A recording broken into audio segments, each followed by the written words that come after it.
और किसान साथियों, तो अच्छे गेहूं के उत्पादन के लिए कई किसानों का सवाल था कि पलेवा करके गेहूं की बुआई करें या सूखे की।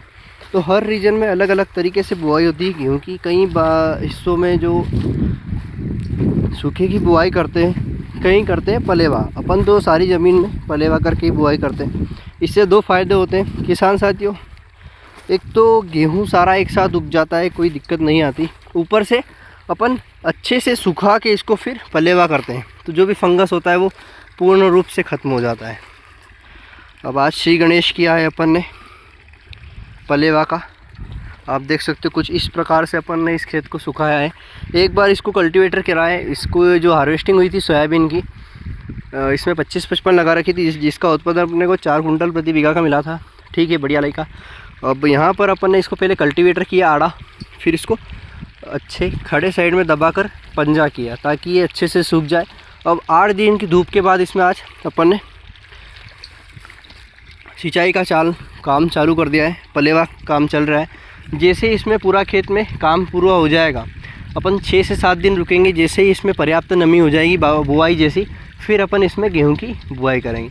किसान साथियों, इस बार भी अपने पास 1650 है, 0068 सकस और सिजेंटा का 26। तो ये जो 3-4 वैरायटी है, 3385 भी है, तो इन सब की बुआई करेंगे। अब बीज दर है वो आगे देखते हैं कैसा क्या कम ज़्यादा कैसा क्या रहने वाला है। बाकी पलेवा की बुआई में 40 किलो 45 किलो बीज दर कंपलसरी है, लेकिन अगर सूखे की बुआई करते हैं तो आप कम बीज दर में भी अच्छी बुआई कर सकते हैं। सूखे की बुआई में आपके जो पानी की सिंचाई करने वाले जो रहते हैं वो स्टैंडर्ड चाहिए होते हैं। अपने पास स्टैंडर्ड नहीं है, थोड़े हल्के फुल्के हैं, इसलिए अपन पलेवा की बुआई करते हैं। क्योंकि सूखे की बुआई में इतना रिस्क रहता है कि अगर थोड़ा सा भी पानी डबल पहुंचा तो जो गेहूं होते हैं वो सड़ जाते हैं ना, उगने में दिक्कत आती है। लेकिन पलेवा की में ऐसी कोई दिक्कत नहीं है, सारे गेहूं एक साथ उगते हैं।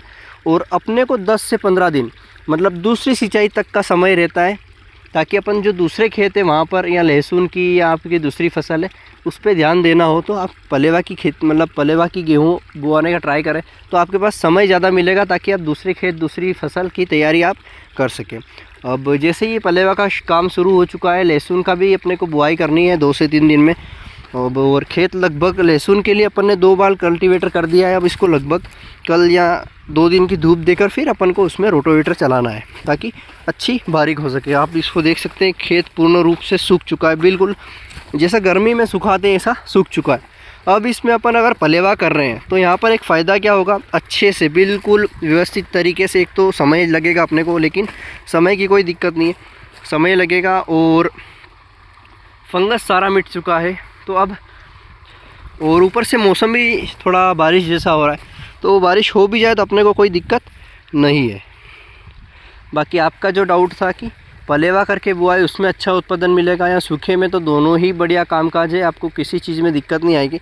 अगर आप पुरानी तरीके से जो पलेवा करके बुआई करते हैं तो वो भी ठीक है, सूखे में होते हैं तो भी ठीक है, उसमें कोई दिक्कत नहीं। उत्पादन आपकी मेहनत के ऊपर मिलता है। अब कई भाई ऐसे बोलते हैं जो सूखे में बुआई कर देते हैं, डीएपी यूरिया या कुछ भी छिड़काव नहीं करते, उनका गेहूँ कम पकता है, तो वो बोलते हैं कि पलेवा का गेहूँ अच्छा निकलता है। लेकिन किसान साथियों, गेहूं की जो ज़रूरत होती है वो बुआई के समय जब हम बुआई करेंगे तो 25 से 30 किलो प्रति बीघे का डीएपी या एनपीके अगर आप बीज के साथ डाल दोगे तो कहीं ना कहीं जो जड़ों के साथ उसको पोषक तत्वों की ज़रूरत होगी वो उसको मिल जाएगी। और गेहूं का जो फुटाव होगा, अगर गेहूं शुरू से ही फूट पकड़ कर चलेगा तो आखिरी तक आपका गेहूं अच्छा उत्पादन देगा।